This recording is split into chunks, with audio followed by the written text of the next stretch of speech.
विजयापासून फक्त एक मत दूर आहेत। आतापर्यंत पंकजा मुंडे, परिणय फुके आणि योगेश टिळेकर हे विजयी झालेले आहेत। अमित गोरखे हे देखील एक मत फक्त दूर आहेत, तर सदाभाऊ खोत यांना 10 मतं मिळालेली आहेत। तर पंकजा मुंडे, परिणय फुके विजयी झालेले आहेत। भाजपने त्यानंतर हा जल्लोष केलेला आहे।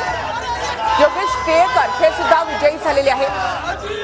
अतिरिक्त 3-3 मतं घेऊन हे सर्वच उमेदवार विजयी झालेले आहेत। योगेश टिळेकर यांना 26, परिणय फुके यांना 26 आणि पंकजा मुंडे यांनाही 26 मतं मिळाली। आणखी 2 उमेदवार यामध्ये आहेत, अमित गोरखे आणि सदाभाऊ खोत। तर सदाभाऊ खोत यांना 10 मतं आणि अमित गोरखेंना 22 मतं आतापर्यंत मिळाली आहेत। अमित गोरखेंना अजून विजयासाठी एका मताची आवश्यकता असणार आहे। तर राजेश विटेकर यांना विजयासाठी 2 मतं हवी आहेत आणि शिवाजीराव गर्जे यांना विजयासाठी 3 मतं हवी आहेत। भाजपच्या 3ही उमेदवारांनी सगळ्यात आधी विजय मिळवलेला आहे। पंकजा मुंडे यांचे तर विजयाचे बॅनर या आधीच लागलेले होते।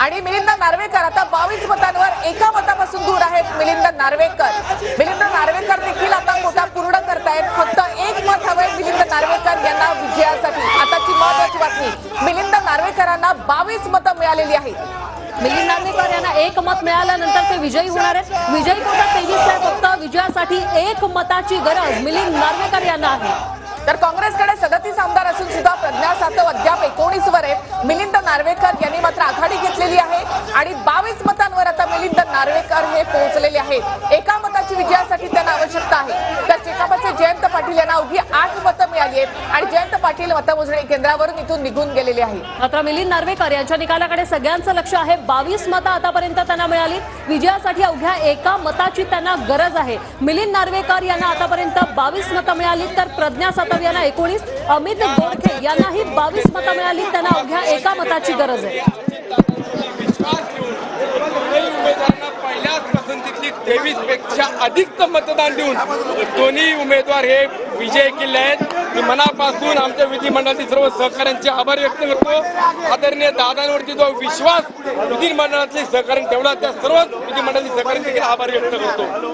पहिल्याच पसंतीतले 23 आणि 24 असे 2 मते। पहिल्या पसंतीमध्ये आमचे दोन्ही उमेदवार निवडून आले।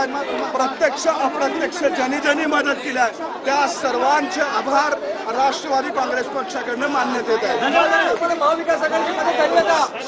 महाविकास आघाडी सकाळी सांगितलं होतं की फुटलेली आहे आणि जवळपास 8 ते 10 त्यांचे सहकारी सोडून त्यांना निघून गेले। महाविकास आघाडीमध्ये कोणी मदत केली? काँग्रेस का शरद पवार गट? आम्ही नाही सांगणार आता कोणी मदत केली? अदृश्य शक्ती कोणती होती?